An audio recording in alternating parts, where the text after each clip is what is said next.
Today I thought I would read a new book, so I chose Monty the dog that wears glasses.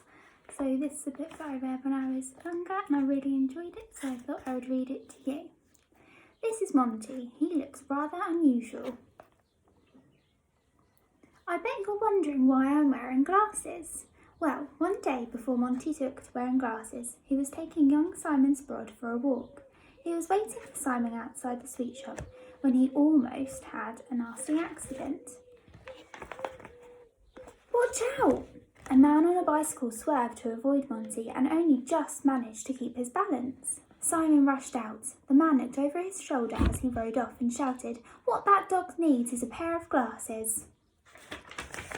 That evening, Simon thought more about the glasses. Not that Monty was short-sighted or anything, but a pair of glasses might help to remind him of his near accident. They might make him more careful in the future. So Simon found an old pair of sunglasses and took out both lenses. Then he put them on Monty's nose. Monty didn't like the glasses much. They pinched his nose and felt uncomfortable, so Simon loosened the tiny screws in the hinges and eased the earpieces wider apart. That did it. They fitted perfectly. Everyone agreed that Monty looked even more handsome now, and even more intelligent too. But the new glasses didn't seem to cure his habit of accidents. "Monty, mind that vase." Uh-oh, looks like he's about to knock that vase over. Monty's barbecue. Mr. and Mrs. Sprod had visitors. This was bad news for Monty, as there were fewer chairs to go round. Looks like me for the floor again. Poor Monty. Still, it wasn't all bad news. These crisps are really delicious. I like messy eaters best of all. The Sprods were good hosts. There was lots of laughter and there was talk of a barbecue in the garden if the rain held off. Monty loved barbecues more than anyone because they meant his favourite food. Sausages. Perhaps they need a little encouragement. I'll just nudge open the French windows. He was soon on the patio. Now I'll do my fair weather act. You can see him there, enjoying grass and the flowers and the sun. "Look at Monty," Mrs. Jackson cried. "Oh, he always does that in the nice weather," said Mrs. Sprod.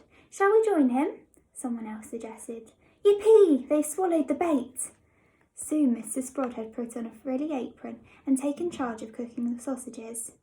Funny, he never does the cooking indoors. Mrs. Nutford was Monty's favourite visitor. She was vegetarian, although she was too polite to refuse food that was given to her. "Here, Monty, take this horrid sausage." Only too glad to oblige. But Monty didn't do so well with other people. Another burnt offering. Oh, Monty doesn't look too keen on that. Suddenly it started to rain and everyone ran back indoors. How could they bear to leave their sausages? At last Monty came in, dripping wet. "I thought your dog was supposed to know when the weather's going to be nice. Everyone's entitled to be wrong sometimes." Monty at school. It was Monday morning and the Sprod children, Simon and Josie, were off to school. This place school must be exciting. They go there almost every day. "Bye, Mum." They go. That morning, Monty sneaked out of the back door and followed Simon and Josie down the street. No one took much notice of him and he was able to follow them all the way. Almost there. Simon and Josie hurried into school. Monty lost sight of them. Which way did they go? Monty took the first corridor. Perhaps they're in here. Inside a large room, he found some comfy chairs. Where could this be? Even better than home. And soon he was fast asleep. Monty was having a lovely dream about a huge chocolate cake when he was woken up by a very loud electric bell. Ring! Soon the room was invaded by lots of funny-looking grown-ups. "There is a horrid, ugly dog with glasses sitting in my chair. You're not so pretty yourself," Monty thought. Then they all began trying to guess where Monty had come from. Some of them made a fuss of him, while others were less friendly. I think we should call the police. Isn't he cute? Do you think he's vicious? Then a little face peered round the door. It was Mary Worth from Class 1, and she'd come to the staff room to hand in some lost property. Lots of illustrations in this book. Of course she saw Monty sitting there. Soon the news was spreading around the playground. There's a dog with glasses in the staff room. There's a dog with glasses in the staff room. There's a dog with glasses in the staff room. There's a dog with glasses in the staff room, okay? Lots of them. Lots and lots of chatting. Simon and Josie realised they knew it could only be Monty. They went rather nervously to claim him. Monty was glad to see some familiar faces. Look how happy he looks. Mrs. Prendlethorpe, the headmistress, was glad to get the matter sorted out. Never, never, never again. She made it plain that she didn't want Monty in school again. But just this once, he was allowed to sit at the back of the classroom. Just like Simba. And later, to have some school dinner. What is this stuff? And then to join in a game of rounders. Hurry up, Monty. Here we go again. He looks quite tired.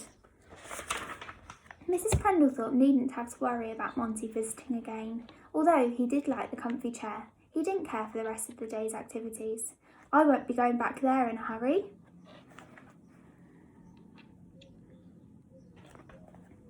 Monty at the library. Josie was off to buy her mum a newspaper. She'd got some letters to post first, and Monty had the job of carrying them to the post box. Look how good he's being. My dog does that sometimes. Everyone they passed was most impressed, and Monty felt quite proud. What a clever dog! Josie popped the letters into the box and then brought the newspaper home. Monty carried it all the way home. Good boy, Monty.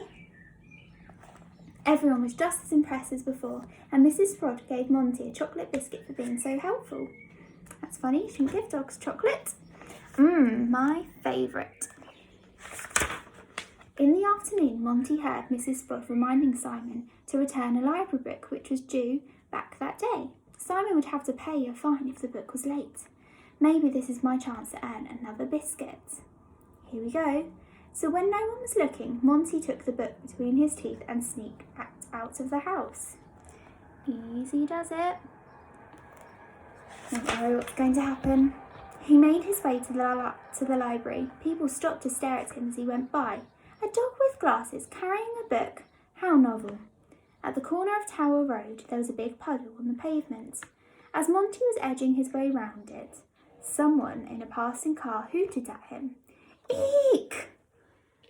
And Monty yelped in surprise. The book fell into the muddy puddle. Oh dear.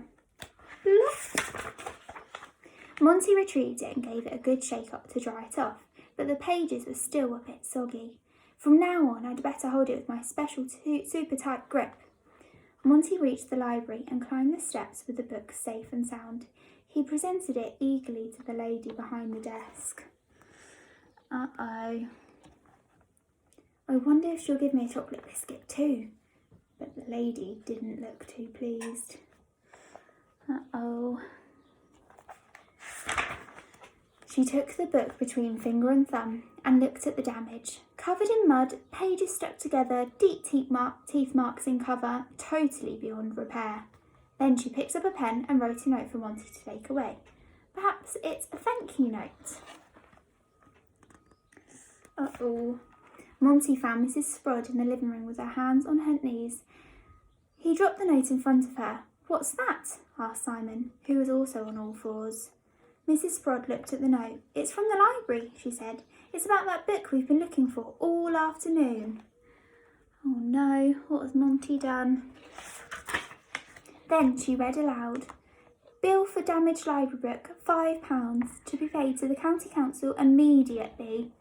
Monty didn't get another chocolate biscuit that day. All that trouble for nothing. Poor pup. Well, I'm going to leave it there, and I'm going to continue that with the next chapter, Monty's Christmas Another Day. I hope you enjoyed that. Like I said, it was one of my favourite books when I was younger, and it's a bit of a different aspect of a dog wearing glasses, so I thought you might enjoy that. So hopefully you enjoy that. Speak to you soon.